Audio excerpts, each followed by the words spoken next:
కథాకమలం కథల వెల్లువ. మరి మే 12 it's very special day, International Nurses Day, marking the birth anniversary of Florence Nightingale to honor the vital contributions of nurses and appreciate the profession. And it also focuses on empowering nurses to strengthen the health systems. మరి nurses అందరికీ కూడా జేజేలు కొట్టేద్దాం. మనందరికీ తెలుసు వాళ్ళందరూ మనకి ఎంత service చేస్తారో. So meditation for all the nurses in the world. మరి ఈనాటి కథ మూగ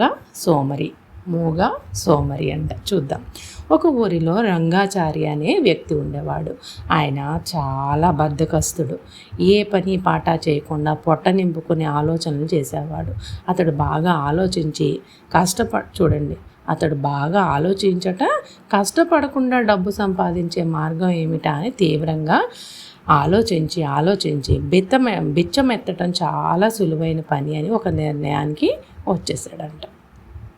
చూసారా, ఆలోచన శక్తి ఉంది, కానీ ఆలోచన శక్తి దేనికి ఉపయోగిస్తున్నాడు? బద్ధకంగా ఉండడానికి.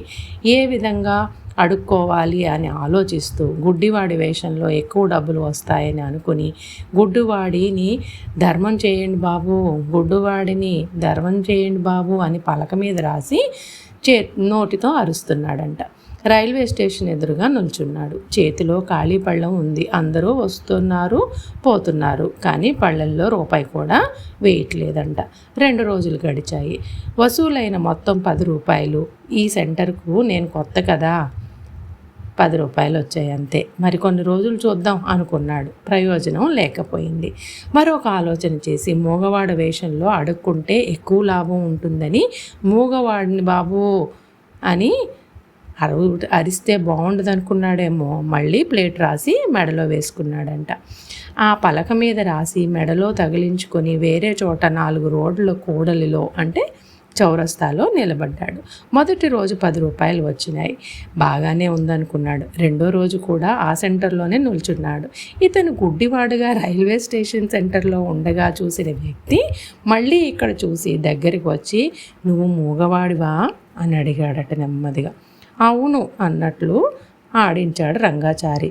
ఎప్పటి నుంచి మూగవాడు అయ్యావు? మొన్న గుడ్డివాడిగా ఉన్నావుగా అని అడిగాడంట మళ్ళీ. పుట్టినప్పటి నుంచి మూగవాడినే బాబు, అలా అంటావేంటి అన్నాడంట. 4 ఖర్చుకుని వెంటనే మూగవాడి కింద యాక్షన్ చేస్తున్న రంగాచారి. అంతే. ఆ మాట విని పక్కనున్న నిజమైన మూగబిచ్చ వాళ్ళందరూ రంగాచారికి దేహశుద్ధి చేశారు. అంటే బాగా కొట్టారన్నమాట. రంగాచారికి ఎంత తెలివైనవాడు. ఇలా చేయొచ్చు, అలా చేయొచ్చు, ఎన్ని ఆలోచనలు వస్తున్నాయి, కానీ ఆ ఆలోచనలు బద్ధకంగా ఉండటానికి ఉపయోగించాడు. మనం కూడా మన ఆలోచనని తేజోవంతంగా ఉండడానికి ఉపయోగిస్తే మన లైఫ్ చాలా లైట్ఫుల్గా ఉంటుంది. మరి ఎప్పుడైనా కూడా కష్టే ఫలి అంటారు కదా, కష్టపడి పనిచేసి సంపాదిస్తేనే నిజమైన ఆనందం, ఆత్మస్థైర్యం కూడా ఉంటుంది. మరి ఇద్దరా పిల్లలు, ఉంటాను మరి. సర్వే జన సుఖినో భవంతు, లోకా సంస్థాం సుఖినో భవంతు. జై హింద్.